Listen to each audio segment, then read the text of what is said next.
U Haitiju želja nije samo osjećaj. Ona je opasnost. Ona je moć. Ona je nešto o čemu se ne govori naglas, ali se itekako osjeća. Što ako ti kažem da se iza zatvorenih vrata, daleko od pogleda društva, krije svijet pun proturječja? Svijet u kojem su žene istovremeno poštovane i kontrolirane, željene, ali osuđivane, duhovno snažne, ali društveno ograničene. I ono što je najzanimljivije, pravila koja vrijede danju, noću prestaju postojati. Haiti je zemlja ekstremnih kontrasta. Siromaštvo i duhovnost, strah i nada, tradicija i pobuna. No iza političkog kaosa i ekonomske borbe skriva se druga priča. Intimna, tiha i gotovo nevidljiva.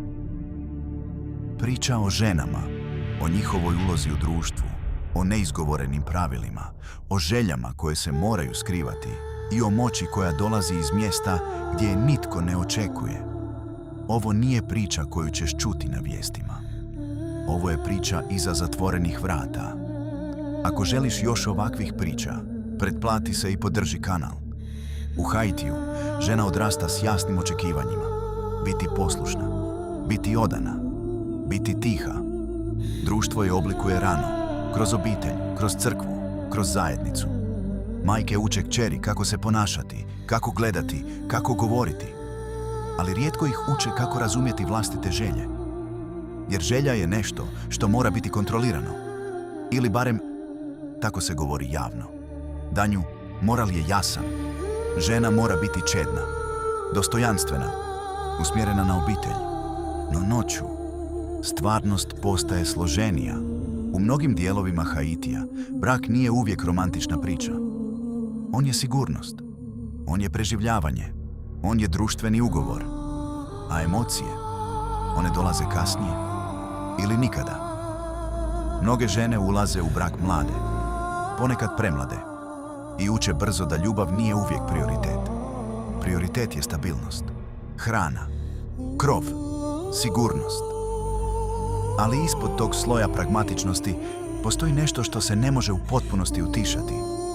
Postoji znatiželja, postoji privlačnost, postoji unutarnji konflikt. Jer dok društvo traži skromnost, tijelo govori drugačijim jezikom. I tu počinje napetost. U nekim zajednicama, žena koja pokazuje previše samopouzdanja može biti predmet šapata. Žena koja se oblači izazovno može biti osuđena. Žena koja otvoreno govori o želji može biti obilježena. Ali istovremeno, muškarcima su pravila često fleksibilnija. Ta dvostruka mjerila stvaraju tihi pritisak. Žena mora balansirati između slike koju društvo očekuje i onoga što stvarno osjeća.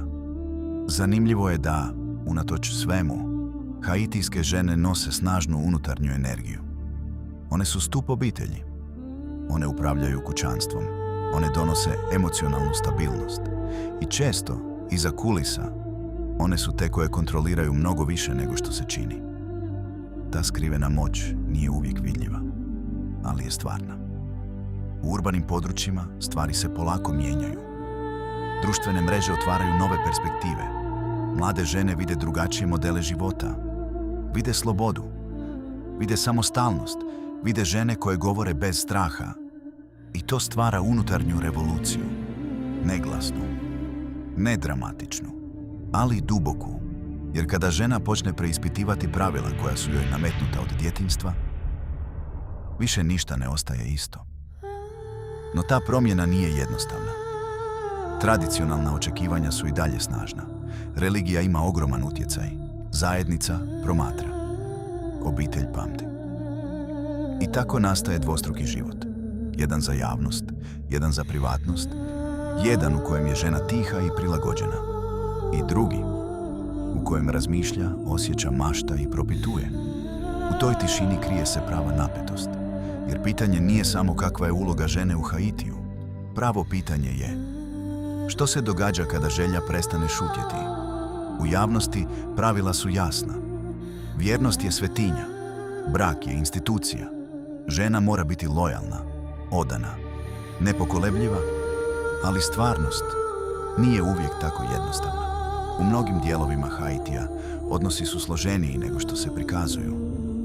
Muškarci često imaju više slobode, više tolerancije, više prostora za pogreške, dok se od žena očekuje savršena kontrola. Ta neravnoteža stvara tihu napetost. Ne onu koja eksplodira javno, nego onu koja tinja ispod površine. Mnoge žene nauče čitati znakove, pogled, tišinu, promjenu u glasu. One osjećaju kada nešto nije u redu, ali nemaju uvijek luksuz reagirati. Jer ovisnost je stvarna, financijska, društvena, obiteljska.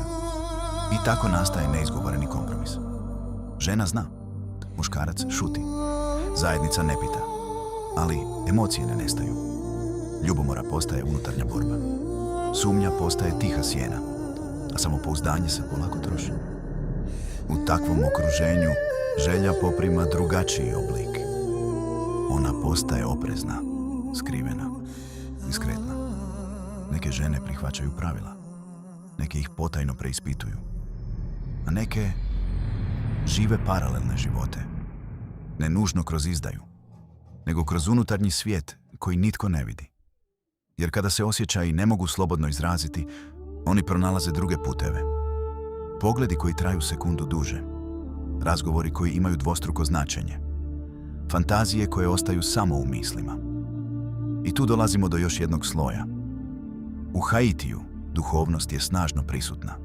Religija oblikuje ponašanje, ali i strah. Mnoge žene odrastaju s idejom da je moral povezan s posljedicama. Da će svako odstupanje biti kažnjeno, bilo društveno, bilo duhovno. Taj osjećaj nadzora stvara dodatni pritisak. Jer nije riječ samo o tome što će reći susjedi. Riječ je o osjećaju da te promatra nešto više. I tako nastaje paradoks. Želja postoji, privlačnost postoji, ali sloboda izbora nije jednako raspoređena. Neke žene pronalaze snagu u tišini, neke u prilagodbi, a neke u suptilnoj manipulaciji situacijama. Jer i unutar ograničenja postoji prostor za kontrolu. Kontrola rasporeda, kontrola emocija, kontrola informacija. I možda upravo tu leži prava dinamika moći. Ne u onome što se vidi, nego u onome što se skriva. U zemlji gdje su odnosi slojeviti, vjernost nije uvijek jednostavna riječ. Ona je pregovor, ona je strategija, ona je balans između sigurnosti i strasti. I dok javno sve izgleda stabilno, iza zatvorenih vrata, priče su mnogo kompleksnije. Jer pravo pitanje nije samo tko je vjeran. Pravo pitanje je tko ima stvarnu slobodu izbora. Ako se želiš još dublje uroniti u ove skrivene svjetove, pridruži nam se i pretplati se. U Haitiju duhovnost nije dodatak životu. Ona je njegov temelj. Vudu nije samo ritual, nije samo simbol. On je prisutan u svakodnevici, u molitvama, u šaptima, u savjetima koji se prenose tiho, gotovo neprimjetno. I upravo tu priča postaje još složenija. Jer kada se govori o ljubavi, vjernosti, požudi, želji, vudu se ne može potpuno odvojiti od razgovora. Mnoge žene vjeruju da energija postoji, da privlačnost nije slučajna, da osjećaji mogu biti potaknuti ili zaustavljeni. U nekim zajednicama savjeti o odnosima ne dolaze samo od prijateljica, dolaze od starijih žena. Od onih koje poznaju tajne, od onih koje razumiju kako se ravnoteža održava. Postoje rituali za zaštitu braka, rituali za jačanje privlačnosti, rituali za vraćanje partnerove pažnje. Ali važno je razumjeti jedno. Ovo nije filmska verzija vudua. Ovo nije crna magija iz horora. Ovo je kulturna realnost u kojoj duhovnost i emocije idu ruku pod ruku. Za neke žene ti rituali donose osjećaj kontrole. U društvu gdje je njihova sloboda ograničena, duhovni prostor postaje mjesto moći. Jer ako ne možeš otvoreno zahtijevati promjenu, možda možeš utjecati na energiju. Možda možeš usmjeriti stvari. To daje osjećaj sigurnosti. Osjećaj da nisi potpuno pasivna. A upravo taj osjećaj mijenja dinamiku odnosa. Postoje i amuleti, diskretni simboli, male stvari koje se nose blizu tijela, ne kao prijetnja, nego kao zaštita. Zaštita od izdaje, zaštita od udaljavanja, zaštita od gubitka. Jer u okruženju gdje je konkurencija stvarna, gdje su odnosi nestabilni, svaka prednost je važna. Ali nije sve u ritualima. Vudu također oblikuje način na koji se govori o ženskoj energiji. Žena se ne promatra samo kao supruga. Ona je biće s unutarnjom snagom, s duhovnom prisutnošću, s karizmom koja može privući ili odbiti. Ta ideja daje ženama drugačiju vrstu autoriteta. Ne društvenu, ne političku, nego simboličku. I upravo ta simbolička moć može biti snažna. U intimnim odnosima percepcija je ključna. Ako žena vjeruje da ima duhovnu zaštitu, njezin stav se mijenja. Njezino držanje postaje sigurnije, njezin pogled odlučniji, a samopouzdanje često mijenja više od samog rituala.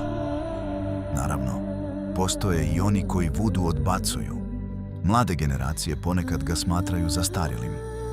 Utjecaj globalne kulture mijenja perspektivu. Ali čak i tada, trag duhovnosti ostaje.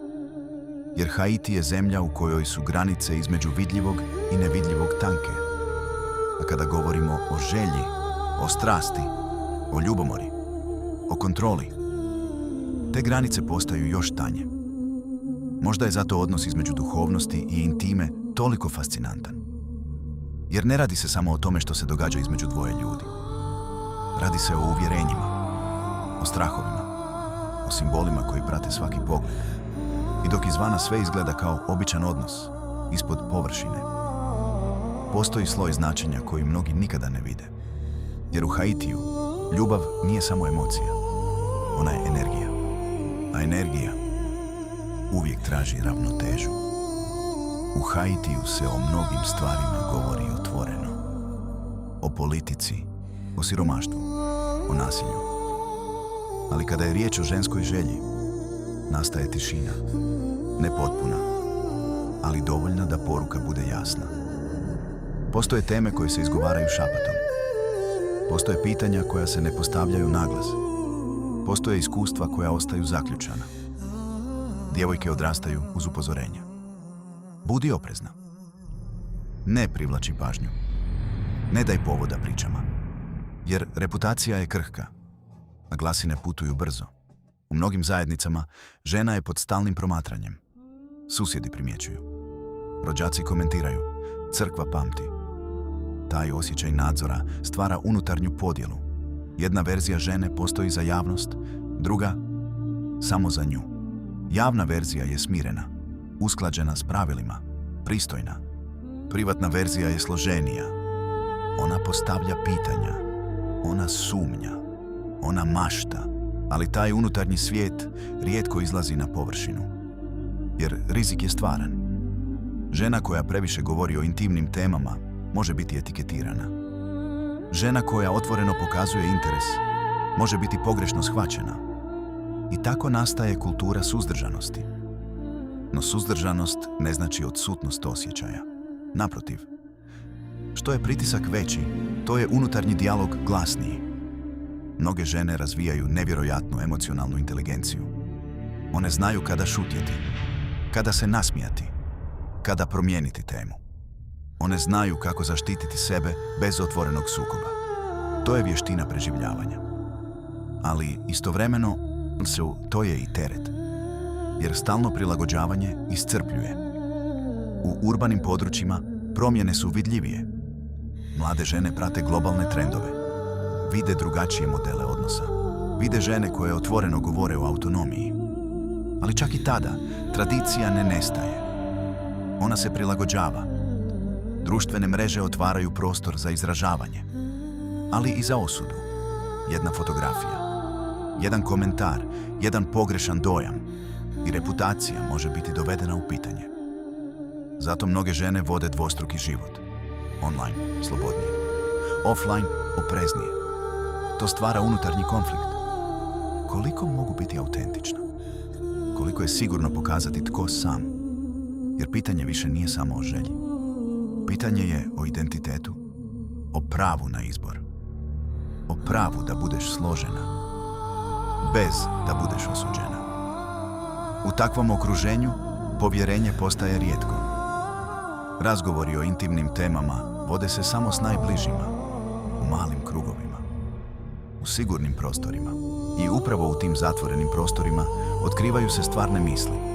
Strah od izdaje, strah od napuštanja, strah od osude, ali i nada. Nada da će sljedeća generacija imati više slobode, više prostora, više razumijevanja. Jer iako je tišina snažna, ona nije vječna. Svaka nova generacija pomiče granice. Polako, gotovo neprimjetno. I možda je najveća promjena upravo u tome što se pitanja više ne potiskuju u potpunosti. Možda se još uvijek ne viče, ali se sve manje šuti. A kada tišina počne slabjeti, društvo se počinje mijenjati. Danas Haiti stoji između prošlosti i promjene. Tradicionalna pravila još uvijek postoje. Duhovnost je i dalje snažna. Zajednica još uvijek promatra. Ali nešto se pomiče. Mlade žene postavljaju pitanja koja njihove majke nikada nisu smjele izgovoriti. Govore tiše, ali odlučnije. Preispituju brak. Preispituju uloge. Preispituju granice. Ne traže nužno revoluciju, traže prostor. Prostor za glas. Prostor za izbor. Prostor za želju bez straha. Možda promjena neće doći naglo. Možda će biti spora i gotovo nevidljiva. Ali jednom kada žena počne vjerovati da ima pravo birati, tišina više nikada nije ista. I upravo tu počinje prava transformacija.